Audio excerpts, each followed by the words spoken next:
Welcome back. You are listening to Three Makes Baby with me, your host, Jana Rupnow, the author of Three Makes Baby and a fertility counselor specializing in alternate family building. Hello, everyone. Man, it is so good to be back. I took a break, went to the mountains, hiked with grizzly bears, and got a brand new perspective on life. And I'm refreshed and ready to do this work again and show up for you guys. And it's really great because having that fresh perspective, I think, invited new people and new content and new questions that would come my way. So I have Lindsay Blunt here with me today, and we crossed paths just a couple weeks ago on social media. And it was this kind of collision of worlds that happened, which is one of the cool things about social media. And I got to see her on a live. We talked on the phone. And I really just loved how you were so good with words and so concise. And I thought it would be great for you to articulate some of the same things that you shared on social media over the past few weeks. But also, we can get into some further issues, recent things that have come up more and more on social media now that more people are talking about it, donor conception. So I'm going to introduce Lindsay to you and let you tell us a little bit about your background story. Yeah. Hi. So I found out, or it was confirmed that I am donor conceived in May of 2020, right at the height of the pandemic. And I'll just go back into a tiny bit of a backstory. When I was 13, my stepfather told me that my dad is not my biological father. And I called my dad up right away and he said, "That's not true. I'm your father." So I spent a lot of time not really knowing who was telling the truth. My mom sat me down and told me that I'm donor conceived. I called my dad and he said, "That's not true." So Now, was your dad not living with your mom? So it was your stepfather? Yeah, my parents got divorced when I was 13. So was your stepfather saying it to you in a way that was like he was trying to bring something, up to hurt you? Or was he saying it just like, this is the truth and you should know it? No, there was an argument and he told me to hurt me. Yeah. It was a very traumatic way of finding out that my dad is not my biological father. And that took some time to work through. And I think because of the way it was told to me and because I loved my dad so much, I just wanted to believe my dad, who at the time I believe was like the only good in the world. Right. So I needed to believe my dad. When I was 18, I asked my mom again. She said, "Here's the phone number. Here's the name of the doctor that I use." And I was born in Fort Myers, Florida. And I called that doctor and they run an abortion clinic right now. So for me, that was, see, you're not telling the truth. I wasn't donor conceived. That doctor was a fertility specialist and then got into running an abortion clinic. So, and is actually in jail right now. So for me, it was just sort of, wow. I was like, you're lying. And so I thought that my mom had an affair and I thought my mom cheated on my dad and that's how I came to be. So, I mean, I essentially learned it at 13, didn't want to believe it, but there was always sort of that, like, cause then I started picking things apart. I would look at my dad. I don't look nothing like my dad. And so I would pick things apart, or I look nothing like my grandma or my aunt or my cousins or anybody. So I'm like, ooh, maybe they are telling the truth. And there were times I would see a man and I would think, I wonder if that's my biological father. Or I would start thinking like, did my biological father have other kids? Do I have siblings? Because I was an only child until I was 16. My mom and my stepdad had a baby when I was 16. So I was sort of walking around thinking maybe I have siblings out there. So I'm sure I freaked out a lot of people by staring at them. They're probably like, what is this 15-year-old doing staring at me? But yeah, I did the same thing, especially in grocery stores. I don't know why that was just, yeah. It's just a lot of searching in people's faces for who you are, because all of a sudden you look in the mirror and there's that identity destruction. You suddenly don't know who you are. So my father was diagnosed with cancer 9 years ago, and 8 years ago he passed away, but I was pregnant with my it's actually 8 years on Tuesday. So it's a little raw right now, but oh my goodness. Yeah. I was pregnant with my first daughter. I was 8 months pregnant when he passed away, but a month before he died, we went for a walk and I said, one of you is lying. It's either you or mom. Someone is lying. And this is like my identity. And not even that. Now I'm pregnant. Yeah. This is my daughter's identity. This is her biological family, her family tree. It's like, we've got this tree with no branch, but you know, the branch belongs there. So, or no root, like what's holding down my tree? It's like gonna fall over. So, he said, he took a deep breath and he said, okay, I'm not your biological father, but I'm your dad, which yes, he was. Yes. And I said, okay, well, is mom telling the truth? Did she use a donor? And he said, I don't know anything about that. So, and then he died. So I don't know what went on in their marriage or if he ever knew it, and it's honestly none of my business. It doesn't matter at this point, but, yeah. So he passed away. For 7 years. I wanted to take a DNA test. I didn't, because I kept feeling like I was going to betray the memory of my father, because it shouldn't matter who my bio father is. And that's what a lot of donor conceived people deal with. Yes, that's true. There's a divided loyalty. And it is intense. Then the pandemic hit, and all of a sudden, all of the things that I could use to occupy my brain, like Target, like just going outside, I couldn't do, because we were like this was April of the pandemic. We're like a month into the pandemic, and everyone was scared and immobilized, and we were all sort of like stuck. Had a lot of time with my thoughts. Yes. So I said to my husband, I think I'm going to do it. I think I'm going to get the DNA test. I'm going to try 23andMe. So I did it. The results came back on a Saturday morning. My husband was off taking the girls horseback riding, and I got the results, and I had 6 half siblings on the 23andMe. And I was like, well, either my biological father had like a super fun time in the 80s or my mom was telling the truth. So reached out to all of them, and one got back to me right away. And we talked on the phone, and she said, I don't know what you know, but I'm donor conceived. We're all donor conceived. And I was just like, oh my God, this is crazy. And she's like, but there's more people on Ancestry. At the time, I think there was like 6 more on Ancestry at the time. And then I called my mom and I said, okay, guess what? I'm donor conceived. And she's like, yeah, I've been trying to tell you that for years. Wow. It's the first time that, it's almost kind of like a reverse, where you were denying that she was, you obviously there was confusion. There were different stories. You didn't know who to trust, but that where she was telling you, but you didn't believe it or didn't know for sure. Yeah. It's crazy. So there was a lot of repairing to do with my mom, because I believe that she had cheated on my dad when she did not. So that was a really interesting road to walk on with my mom. That had to be. We're really close now. So everything happens for a reason.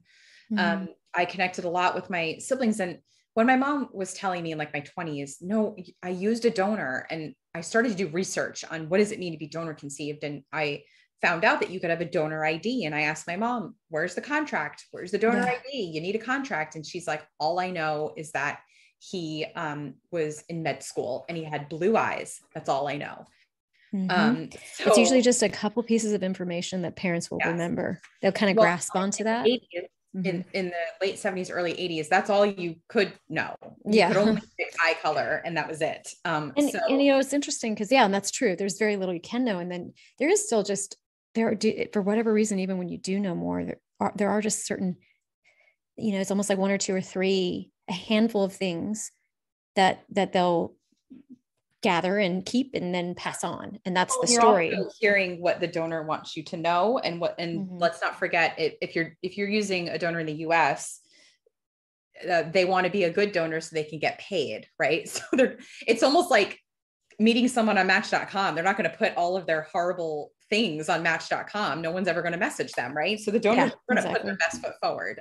So you don't actually know who you're getting for your child. But my mom definitely didn't know. So anyway, some of my siblings have this donor ID. And I remember back in my 20s, I found the donor sibling registry where you can put your donor ID in there and match up with anybody else that puts that same donor ID in.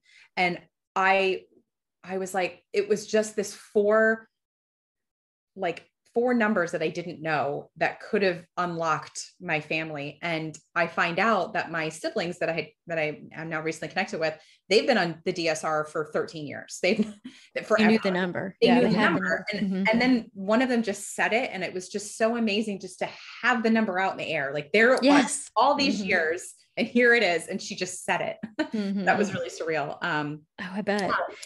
Yeah. It's, you know, those pieces of information that are in the file that you either get or you don't get can be really important to individuals that are kids or adults that are donor conceived, because it's like these little clues into who you are. And the banks hold the key to all of donor conceived people's identities under lock and key. So we got the donor ID. I called, I'm a Zytex baby. So I called Zytex and I said, I have a donor ID. And they said, well, did your mother report your birth? And I said, well, no, it was back in 1980. So she did not. And so they said, well, your mom can call and report the birth. So my mom calls and they said that the donor ID doesn't exist.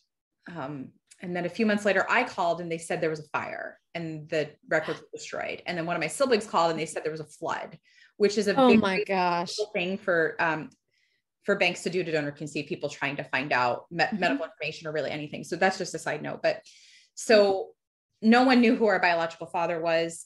3 days after I found out, I cracked the case. I did some genetic genealogy and we had a third cousin that was on 23andMe. So that we all shared. So clearly it was our biological father's second cousin. He has not done a DNA test. No one in his immediate family have done a DNA test, but that second cousin was able to point us to him. I can't go into how, because then it sort of reveals who he is, but he's very much in the public eye in his state. So I can't go into who he is, but without a shadow of a doubt, he is our biological father based off of the people that we DNA connect with and his line of work. So so we reached out to him. He emailed me a few months after we reached out to him, and he said that he doesn't wish to be contacted and that we have him confused with someone else. And then a year later, a new sibling popped up. She sent him a letter with all of the reasons why we know he's ours. And he just actually recently sent us a letter, like a 5-page letter, admitting that he donated, but won't admit that he's ours, but then did give us some medical information. So, so that's where we're at with our biological father right now. And that's sort of still in secret, still buried. Still buried. Yes, it's still under lock and key. Which puts the responsibility on your shoulders. The person who didn't make the decision has to have the responsibility to protect others. How has that affected you? It's immensely. I'll say I do want to just put this out there. I don't speak for all donor conceived people, and I don't speak for even my siblings. There's a lot of us and we have very different feelings and opinions on our biological father. But I think I could say that a lot of us are feeling sort of this like intense responsibility to have to tell our new siblings. So when new people pop up, a lot of them are finding out for the first time they're donor conceived because they DNA connect with us. And we're having to tell the story that my biological father should be telling his biological children. It shouldn't be my responsibility to tell his bio kids who he is and his medical information. So I feel like there's some responsibility there, but as far as me having to hunt down my bio family, which is how it feels sometimes, just so I can find out who I am, feels wildly unfair. And almost like you're less privileged. Yes. Right. Like that's how, as an adoptee, that's what it felt like to me. Like, I don't get the privilege that most people get to know their genetic roots. Yes. Why was that denied to me? And here's what little kids do. What is wrong with me that I didn't get that? Yeah. What did I do wrong? And what are my flaws? Am I flawed because I don't get to do what most people get? And I will say that the argument that I get back when I say things like that to recipient parents, I'll just call them RPs. DCP is donor conceived person. That's me. RP, recipient parent. I get, well, so-and-so grew up without a dad. Their dad walked out on them, or their mom had a one-night stand and they don't have access. So it's the same, but it's not the same, because we DCP were created with the sole intent to withhold half of our identities and sever our biological parents or our biological parent and family. If my mom had a one night stand, she didn't do that. She didn't go into that one night stand with the sole intent of severing my bio family or with the sole intent of having me have to search 40 years later for my biological father, my biological mother, or my grandmother and grandfather. So there's the difference there. That is I will say that some have. I mean, you know that song, "All I Want to Do Is Make Love to You." Yeah. It happens. I mean, it happens, but I'm sure people have done it. Women have done it to try to solve their own fertility issues in their family. But the point really is that it, just because it happens doesn't mean there isn't pain and loss in it. So, well, what happens if you get pregnant and the guy runs out? Well, are we saying that's not difficult for the child? No, that's 100% difficult. And I agree. Yeah. So this is what the problem with trying to explain this, it's so complex. And then somebody grabs this example that they think is the same. And then you start arguing about it and you start picking it apart, when really the root of it is we're still talking about a loss. So children go through the common losses they experience are with death, divorce, adoption, even like abandonment, a parent runs off or doesn't parent. What we really need to do is just look at the child's perspective and what they're experiencing and the loss that they're experiencing, and just try to understand it better so we can better help them. I think the biggest thing in there, though, is that the loss that I feel or DCP feel have nothing to do with our parents. They think it does, though, because they think you're saying you shouldn't have done this, right? That's right. Or that you're gonna traumatize your kid. No matter what, you're going to traumatize your kids now because you've signed them up for this trauma. And I will say there's ways to minimize that trauma, but get ready that there could be, and maybe not trauma, but there could be struggles, there could be pain, and don't take on that pain as personal. Allow your child to feel the pain and then equip yourself so that you can help your child go through it. And that starts with listening to different conceived people's stories, all different kinds of stories. Arm yourself with all of the possibilities that could happen. Like your child could, at some point in their life, it could be after they've become parents themselves. It could be after you pass away, but some point in their life, they might feel like, I actually wasn't made out of love. My conception was cold and sterile and frozen. There was no love in my conception.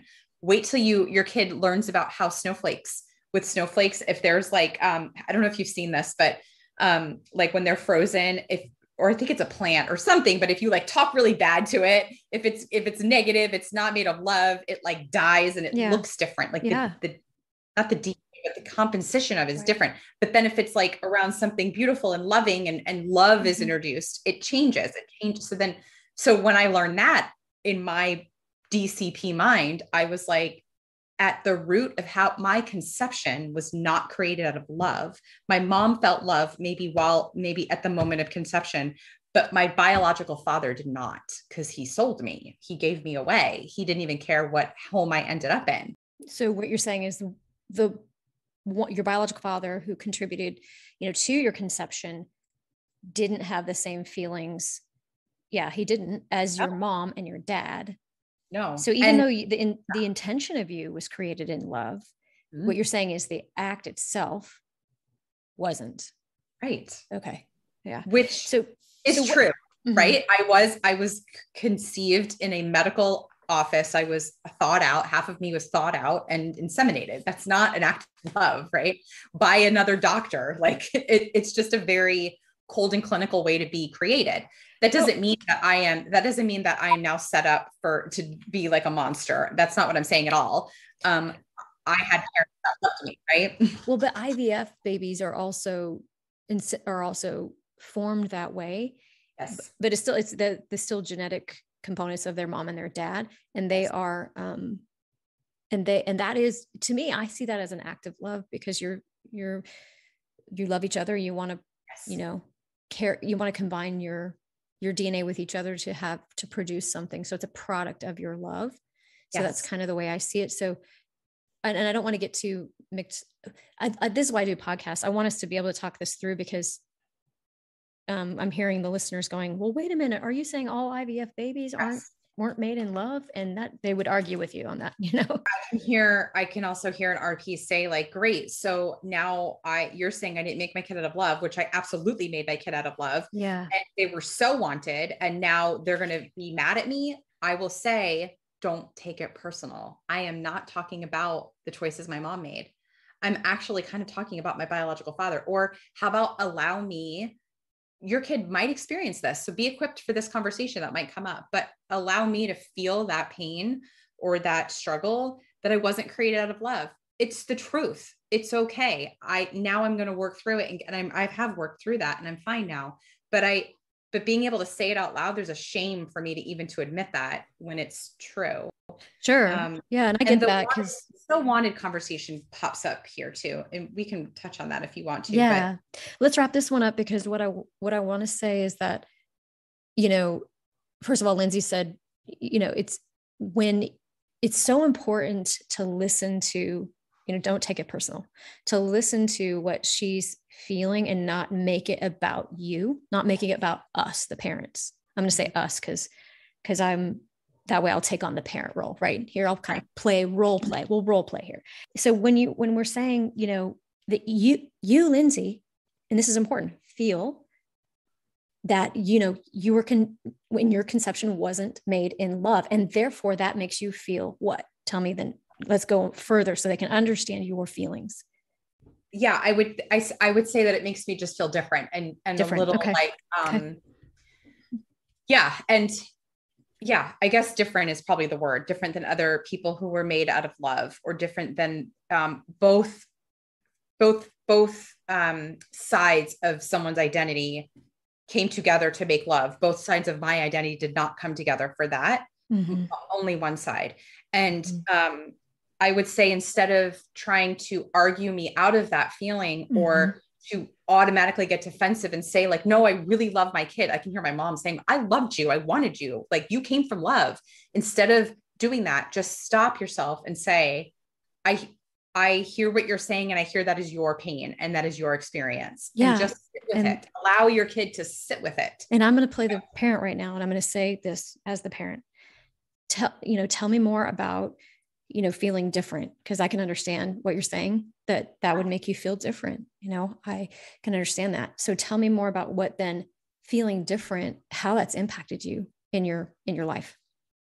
Like, I've even like in my 20s, I would joke around and say like, yeah, like who knows how old I am? I was frozen for how many years? Who knows? And then I got put on an airplane and shipped to Florida, and got put on a FedEx truck and shipped to the doctor's office. And I thought that was, and still sometimes my siblings and I will joke about it, but if we really think about what we're saying that we were not created in the way that most people are created. And that hurts sometimes to think about that. Not because we're mad at our parents, not because now you're going to do this and screw your kid up and you're going to cause pain, but just because it's the reality of being donor conceived. There's a gamut of emotions. And for some of us, this is how we feel. And maybe we feel it for a little bit, and maybe we feel it for our whole life. I can speak for myself and say I'm over it, but yeah, that's definitely something that has come up. And I think that's so true, because especially when you find out late, when you're trying to figure out yourself and where you came from. And some people probably do this more than others. And you go back in time and you go, okay, where did I start? What is the start for me? Most people are going to go back to that moment of, your parents had sex and wanted you. Yeah. So when the story isn't that, then you have to conceptualize, well, what is it? What does it look like? And then the who we are as people, we can't, there isn't a finite place where we know we start. The only way we know is through physical, and the embryo is a physical structure. It's a physical thing. So for you identify with that physical structure, that embryo, and that feels like to you were shifted around and frozen and then put here. Yeah. So that's like a part of who you are. Now, as you're processing it, now maybe over time, eventually you start to detach from that idea of who you are more and more, as we're kind of wrapping our heads around what's beyond physical or whatever your belief system is. But that's an important part of processing, is what I'm hearing, is that you needed to process that origin story. Well, and I think too, when we tell our kids, this is such a cliche thing, but like when you're telling your kids about the birds and the bees, what's the very first sentence that, well, I'll say heterosexual couples. Mm-hmm. What is the very first sentence they say? Mommy and daddy loved each other and they really wanted to have a baby. Mm-hmm. And so their love created a baby. That is not true for me. Right. Mm-hmm. My parents' loving intentions may have created, but to learn about like the birds and the bees that way is not real for me and for donor conceived people. Yeah. Anyway, we can move on. But yeah. And again, maybe I'm the only DCP. I don't know. Some of my siblings feel this way too, but, or maybe it doesn't hit DCP till much later, but having my own kids now, and I've had my kids naturally with my husband, we didn't need to use a donor. I will say as a donor conceived person, I would never use a donor because I could never do this to somebody. But my kiddos, I think maybe because I'm a parent now and I made my kids out of love, that it might feel a little different for me now knowing how I was made. I'll just say that. Yeah. Makes sense. Okay. Yeah. And I can, we'll move on because this will open up a can of worms. I know. And it will. And because it's you hit at the core of what parents contemplate and feel guilty about and worry about. The core of that being, are they doing something wrong? And what if I could say, you didn't do anything wrong. You had the loving intention of creating a child. So this isn't about you.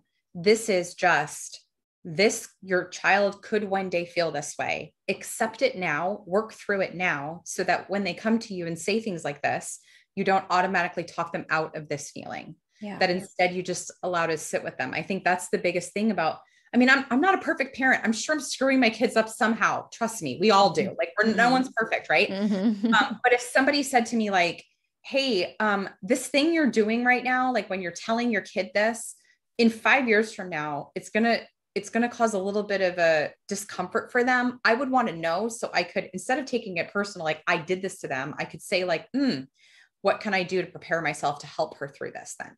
Okay. Yeah, I agree. Yeah, I am not. Now, what would you say? What would you say to people who would say, and I've heard this out there, that this is what you feel is an extreme view? I've been in the donor conceived community now for 16 months. I've spent a lot of time talking to donor conceived people. I don't feel like this is an extreme view. There are people that don't feel like this at all, including in my sibling group. But I would say it's a feeling from a DCP person. Mm-hmm. It's a possibility of a feeling. Yes, it is. And again, absolutely, it has nothing to do with my mom. Yeah. I am not mad at my mom for the way that she created me at all. I'm here.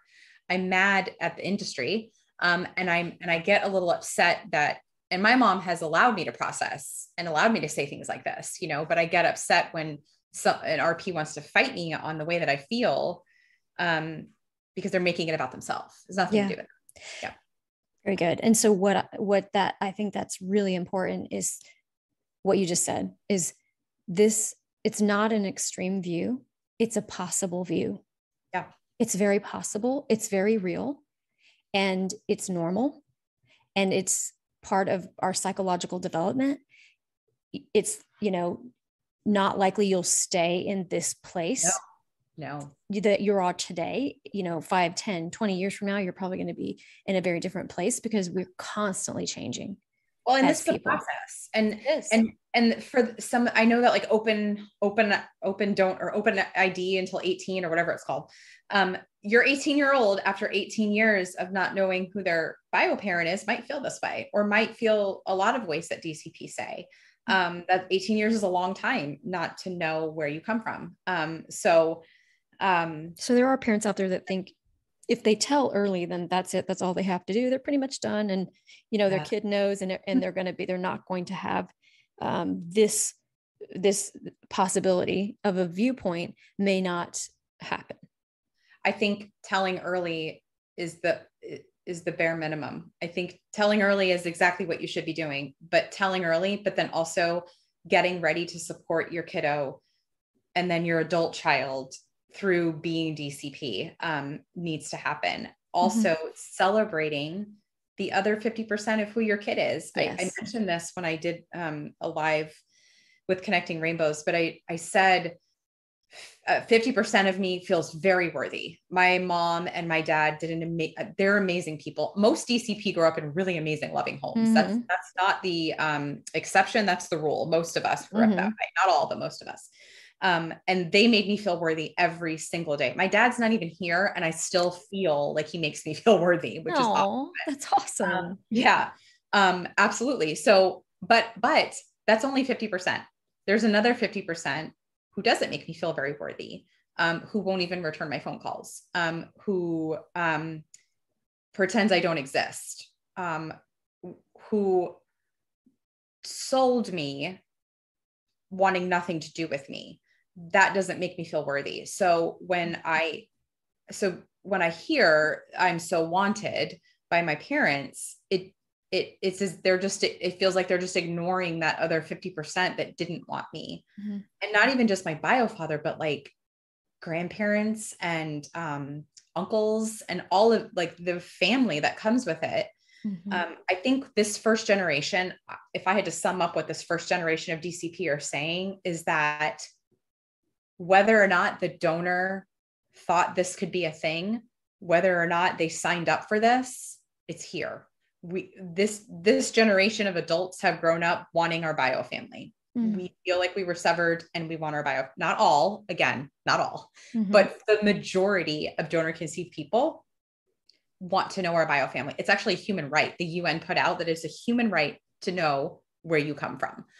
So a lot of people feel that our human rights have been violated by creating us while withholding 50% of who we are.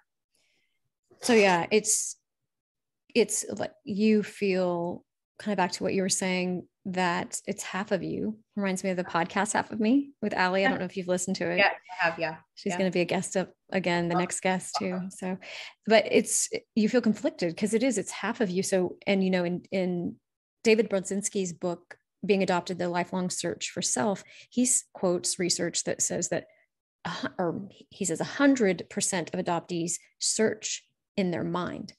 And so even if some, adoptees didn't want to have contact or don't pursue contact, that they still wonder, they do that grocery store looking at faces, is that person related to me? Or wait a minute, they kind of look like me. Could I be related to them? So what develops in the adoption research you can read about is fantasy thinking and fantasy. And so there's a fantasy family that develops in the mind of a child. And so for an adoptee who's lost both parents, it could be like a whole family. For a donor conceived person, it could be half of a family, a fantasy family. So that is something that can happen and make a person feel conflicted, even if they're not interested in pursuing any kind of contact. I can definitely see that. Mm-hmm. I can definitely see that. I think a lot of donor conceived people who don't know who they're, and listen, kids are the best at using their imagination. So if you're waiting until your kiddo is 18 to find their bio family, they're going to come up with all sorts of fantasies. There's tons of time. Oh yeah. There's tons of time to create lots of vivid pictures. Yes. And it happens automatically, I will say, for a lot of people. It's not like you're trying to sit down and think about it. It just happens. And I told this story on social media, but when I was 17, I grew up in Jersey, and we went on a high school trip, and we went to the New York Public Study Library. And I walked in and saw this man standing there. He's still like burned in my brain, but he was like in a business suit, and he had his hands in his pockets, and he was looking up at the wall. And I was like, oh my God, that's my bio dad. He was probably like, what is this person doing? But it's interesting to me that the people that I would look, so I also used to be a flight attendant, and there was a guy that came in he sat in first class, and I was like, oh my God, he looks like me. He could totally be my bio father. Mm-hmm. I chose men that were very successful to wonder if they were my bio father. Some of my siblings say we're just relieved that our bio father isn't in jail, because they had fear that he was going to be like some degenerate, awful person, like a murderer, Mm-hmm. So it's interesting that so even within my sibling group, the things that we have dreamed up are very different because we didn't have access. Yeah. So. And it's crazy but it's true how relevant this person is to you, and the fact that they could or maybe in jail. I thought the same thing. Like, what if my birth father's in jail? Yeah. And I don't want to know, that would make, because I knew if that was the case, I would have to cope with these feelings of, is that in me? Is that in me? And, it's weird how you can internalize that. And it's somebody you don't even know, because the power of genetics and the expression of genetics. Yes. We know the power of that. And so intuitively, it's just an intuitive human thing to do. And if you haven't had a genetic loss, you take it for granted, because you've had those built-in signposts, those built-in narratives that you didn't even give it a second thought. So it's sometimes hard to put ourselves, it's hard for RPs to put themselves in the shoes of their child. And then for some RPs, they're very on board and have trying to do all they can to learn for their child. So, it's, there's so many, I want to say there's so many parents out there I hear from all the time that want to do the best thing. They want to learn, they want to grow. And that's a fantastic thing. What I also see, though, unfortunately, is a trend of parents kind of getting stuck in the telling, we told early and we're good. And we're going to be fine. Our kid's not going to have any issues. And, these angry, quote unquote, donor conceived people are going to be a generation that's gone. And then we can move on. But it's not true, because the topics that you're bringing up are developmentally human. They're universal. It's universal development. So what your point of view is a possibility, a normal possibility for a donor conceived person to feel. I know that scares the heck out of you out there, parents. I know that scares you. You don't have to be scared. You don't have to be scared. You have to be skilled. Yeah. And skills require, being willing to go out there and find help, get help, talk about it, work through your own stuff. And, I had to do it. I had to do it with my daughter and my own adoption. I had to do some serious work, because if I didn't, I know I was going to put a bunch of stuff onto my daughter that wasn't about her. Or it's hard work, but it's worth it. So I would just say skills, right? Skills are the key. And I think, like we were talking about, the sort of like those fantasies that kids can have about, really adults too, because it was well into my 20s that I believed I had this like idea that my bio father was just this like very successful man. And one day maybe I'll know who he is and we'll just be friends and he'll be like my mentor and it'll be so cool. Half of it came true, but, what's interesting is that the whole like nature versus nurture, right? The things that I get from my bio father, now that I know who he is, there have been moments that while I've been processing the last 16 months, and whether I'm 40 and found this out, or 18 or found this out, or 13 and found this out, I believe these processes would happen anyway. When I found out who he was, and some of the not so great things that I found out about him, I called my best friend and I'm like, I'm going to try not to cry, because it's actually, maybe I'm still processing this. How could I come from that? Like, how could I come from somebody like that? While he is successful in his, I can say probably 100 amazing things about him. The way that he has handled us, I'll speak for myself, the way that he has handled me feels really hard. And my dad, who raised me, would never do this to me. He wasn't that kind of a man. If my dad had donated and 40 years later, a whole bunch of kids showed up, he'd be like, hey, everyone, let's talk. He was just a very honorable, kind, amazing man. And there is a struggle sometimes that comes up. And I know I'm not the only DCP that feels this way. My siblings have felt this way too. I wish within my bones that my dad that raised me was my biological father and not my biological, not that my biological father raised me, but that my dad, Norman Durand, who was my dad, I wish that Norman was my biological father and not this guy, because then I would at least know that I come from this amazing person. And I can't say that I come from good right now. Not to say my biological father's not a villain, but I don't feel the warm and fuzzies coming at me from him. And let's go there, because this is a good segue, because what happens when you don't know that person, you don't have a connection or relationship with them, they do become one or the other. They do become polarized in our minds as kids and adults, and it's that it's hard to see the complexities of a person. And so when you say this, this donor helped, this nice lady helped, this nice man helped, we're painting this person with one brush, and this is who they are, and oversimplifying it. And it's so much more complex than that. And so, but in your mind, he's become kind of, because he's hurt you, because you've been hurt by his reaction, he is a bad guy, in your mind, and think of you have to go back to your childhood mind too. So the biggest thing is that it comes from expectations. So I had expectations of how a father, not that I want him to be my dad. I don't want him to be my dad. Mm-hmm. Even if we were best friends, I would not call him dad. I don't want him as my dad. Some DCP want that. I do not. But you have an idea of who he is. So all of those years of dreaming up who this person might be, I had a lot of expectations, and some of my siblings don't have those expectations, but I had a lot. And I get that some of my hurt is not something he's causing. It's something that my expectations caused, but my expectations were formed just out of being donor conceived and trying to process all of this, because I didn't have, my mom didn't have this first generation of DCP to say, hey, arm yourself this way so that you could help your kid. Don't say this nice man or this amazing person, or he wanted to give us a gift.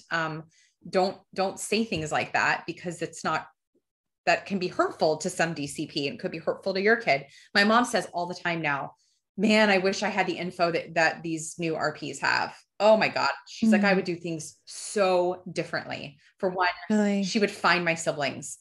Her seeing this relationship now that I have with my siblings, it's like you could have grown up with each other. You could have known each other. My sibling group, we have run like a WhatsApp text chain. And yesterday we started sharing pictures of us growing up. And so like baby pictures and pictures when we were 5 and our awkward stages when we were 13. And one of my siblings said, wouldn't it have been amazing if all these kids grew up together? And a lot of us were saying, like, that's the hardest part of this, is that my sisters didn't come to my wedding. They weren't there for my first heartbreak. They weren't there when my dad died. My brothers weren't there to stick up for me. But the biggest thing is just to understand this life, to walk through it, because my sister that I share a mom with, I mean, we're incredibly close. I mean, she's my sister. It's challenging for her because she can't relate, because she's not donor conceived. Right. So it would have been amazing to have my siblings if my mom had the access to DNA test me as a kid. Yeah. We do know it's healthy for children that, like adoptees or donor conceived children, to know other children like them, other families like them, so they don't feel as different. But what you were just describing is another loss. Yeah. Oh, so you have the loss of the genetic connection, and you have the loss of the siblings, and the loss of the relationships, and the loss of time. So all these are, again, it's all these compounded losses. And when we look at the beginnings of your story, the beginnings of your parents' story was an infertility story, and there were losses there. So, I've talked about that grief time travels, and loss becomes this theme that just keeps going all the way through a family, and does a lot of damage when it's not properly dealt with. And that's the key, right? So we're talking a lot about like the DCP lived and all of the negative parts of this, right? And I know that there are RPs thinking, so I'm screwed no matter what, especially RPs that are dealing with, I mean, if you're an RP, likely you're dealing with infertility, or you are in an LGBTQIA family and you need to use a donor, right? I'm not saying that you're screwed. You're going to traumatize your kids no matter what, because you want to have a baby. That's not what I'm saying. I'm saying, put yourself aside, listen to what DCP are saying so that you can help your kiddo, because I was raised by an RP. I think that's what RPs, when they get into these like Facebook fights with DCP, they forget that we were raised by RPs, and it didn't turn out that great, right? We're on there talking about our losses, it didn't turn out that great. So that's what I've said in the post before. I was like, you are literally and metaphorically a family. Just instead of, and you're fighting. It's like a big family fight. Instead of continuing the mistakes that our parents made, because our parents didn't have the info, you have the info now. Just listen, just put yourself aside and just be ready to be able to emotionally support your kid. And so the things that I think in my head that could have helped me, or that could help this next generation of DCP growing up, is yes, absolutely tell your kid, like, from birth, they're donor conceived. Don't lie, because that's really intense to find out when you're an adult. Don't put the onus on your kid to have to find their bio family, because this was your choice. It is not their choice to be donor conceived. It is not their choice to be severed from their bio family. So help them. DNA test your kid early. And we can talk about that in a minute, but find their bio family, and I'll go back to that. And then find ways to support your kiddo. So listen to the stories and think, like, that may not happen for my kiddo, but if it does, I'm going to work through it now. All of the feelings that I have the yuck and muck of what I feel about this, so that I can be like that strong support system. Because if you don't, your kid's never going to tell you how they feel, because we will protect our parents. We will see that it hurts you and you don't want to talk about it. So we'll protect you because we love you more than we will talk about how we feel about being donor conceived, because I don't have love for my bio family because they've never been in my life. I love my parents. Right. Right. So those are the big things. And then know that if you are not the biological parent in the family, there is no comparison for your kid between you and the bio father or the bio parent. Like, my dad is 1,000% my dad. That man did not skip a beat in how he felt about me. I was his daughter. It didn't matter. So DNA didn't matter for him. I was his kiddo. And the same, the fact that he and I don't share DNA doesn't matter. He is my dad, but I still have a biological father. And that person's very important. And my biggest struggle is, I guess, now that my dad's anniversary is coming up, is that I wish he could be here so I could just say to him, none of that mattered, but I wish that you could have celebrated the other part of me instead of ignored it, because you didn't want to see that I have a different nose, or you didn't want to see that I don't look German at all. I'm very British.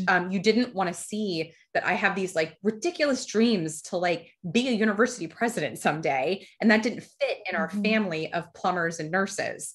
Like, instead it was just ignored. Instead it was, gosh, was it discouraged? Crazy? No. I started taking flying lessons when I was 13. I've always done like I've always lived my life out loud very much. And it was never discouraged, but it was definitely talked about in me being different. Like, I don't know where you get this from. No one in our family wants to do these things. This is crazy. You know, my daughter's crazy. Yes. Not crazy in like a crazy way, but she's just so brave. But it was never like, I bet that you're so brave like that, because I wonder if your bio family is that way. And then if you find that out, actually say like, oh, isn't it crazy? You're just like your bio father. He's the same way, you know? Yeah, exactly. That's what I encourage parents to do. Why am I the only one in my family that wants to do these things, you know? And then why is nobody talking about it? Why is nobody saying that this is a part of me that is different, and that's okay, and embracing it and calling attention to it. And I grew up hating my nose. And now that I'm thinking about it, it's very pointy. But now that I'm thinking about it, I probably hated it because it didn't look like anybody in my family. It didn't come from anybody in my family. So if I put my hair in a ponytail, you can tell that I have one ear that sticks out and the other doesn't, which most people would be like, that's weird. I love it because I know that my mom's dad had that. Oh, okay. So, okay. So you know where it came from. Right. Yeah. Now that I've met my siblings who share my nose, and I'm like, oh, that's not something to be hated. That's something to be celebrated. We all have this pointy nose. Isn't that great? It's like your sense of belonging. Yes. Yeah. It's where you belong. And that's genetic mirroring. Because when we talk about that, a lot of people don't understand all of your kid, and not just the part that you made. Yeah, absolutely. So this is a good stopping point. Lindsay and I kept talking, but we have already covered so much. Then I want to just pause here and give you a little teaser for the next episode with Lindsay. We will be talking about, should you DNA test your child? And is it your story to tell? Is your child's donor conception story your story to tell? A lot of parents do say, it's not my story to share. So we're going to be addressing those two topics in the next episode of 3 Makes Baby podcast. Thanks for listening.